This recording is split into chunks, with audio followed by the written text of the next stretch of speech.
बच्चों आज हम प्रश्नावली 5.1 पढ़ेंगे।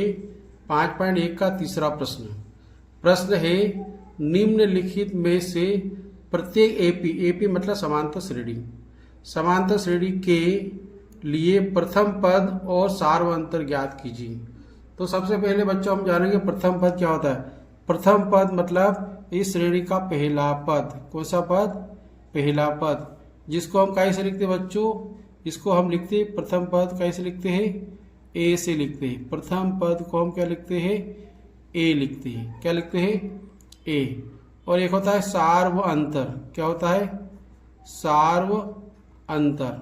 सार्व अंतर को हम कैसे लिखते हैं? डी से लिखते हैं। सार्व अंतर का मतलब होता है दूसरे पद में से पहले पद को घटा दो, या तीसरे पद में से दूसरे को घटा दो, या चौथे में से तीसरे को घटा दो, किसी भी अगले में से पिछले को घटा दो तो होता है सार्व अंतर। ठीक है बच्चों, तो आपने को यहाँ पे प्रथम पद निकालना है और सार्व अंतर निकालना है। तो लेते हैं अपन पहला प्रश्न। पहला प्रश्न क्या है? 3, 1, -1 और -3 और ये श्रेणी। ठीक है बच्चों, तो पहला प्रश्न हम हल करते हैं। चलिए बच्चों, आपने लाइक नहीं किया हो तो लाइक कर दीजिए, और अभी तक आपने चैनल को सब्सक्राइब नहीं किया हो तो सब्सक्राइब कर दीजिए। चलिए आगे बढ़ते हैं। तो प्रथम पद क्या हो जाएगा? प्रथम पद ए बराबर क्या हो जाएगा? पहला पद क्या है? यहाँ पे 3 है, तो यहाँ लिख देंगे अपन 3। क्या लिख देंगे बच्चों? 3। उसके बाद लिखेंगे सार्व अंतर। सार्व अंतर मतलब डी क्या हो जाएगा?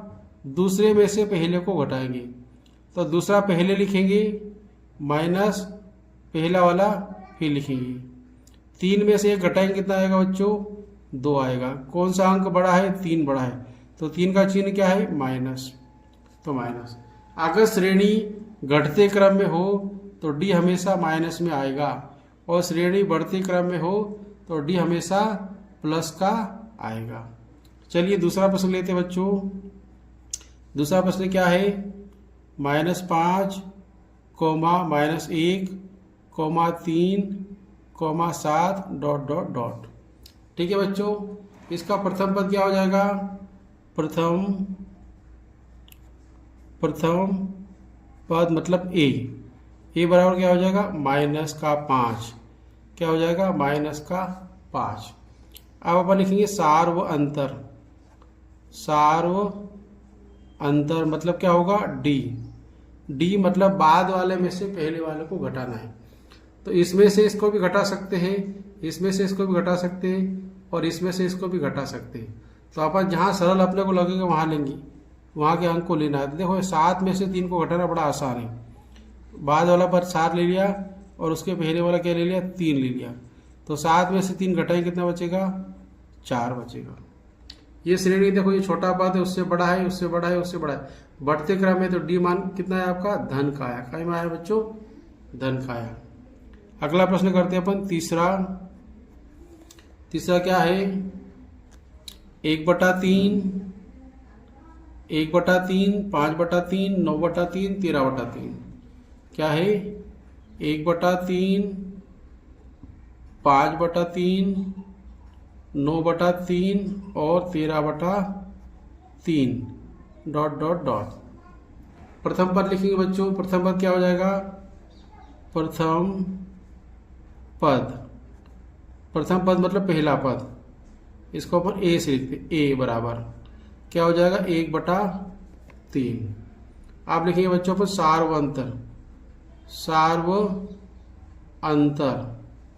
सार्व अंतर डी बराबर दूसरे में से पहले को घटाना है। तो 5/3 में से 1/3 को घटाएंगे, तो सीधा बच्चों अपन लिख देंगे 5 में से 1 गया तो 4, और नीचे के दोनों अंक समान है, इसलिए सीधा अपन लिख देंगे। इसकी सही विधि होती है कि इसको एलसीएम लेके हल करते हैं, पर अपन इसको सीधा कर दिया क्योंकि दोनों नीचे के मान बराबर है। तो 5 में से 1 गया, कितना बचा? 4/3। ये डी आपका निकल गया। ठीक है बच्चों, आप करेंगे अपन चौथा प्रश्न। चौथा प्रश्न क्या है बच्चों? 0.6, 1.7, 2.8 और 3.9 लिखेंगे अपन। 0.6, 1.7 comma 2.8 comma 3.9 comma dot dot dot. ठीक है बच्चों, प्रथम पद क्या हो जाएगा? प्रथम पद हो जाएगा अपना, प्रथम पद को क्या लिखते हैं अपन? ए बराबर क्या हो जाएगा? 0.6। फिर लिखेंगे अपन सार्व अंतर मतलब डी बराबर क्या हो जाएगा? दूसरे में से पहले को घटाएंगे तो 1.7 माइनस 0.6 घटाएंगे बच्चों।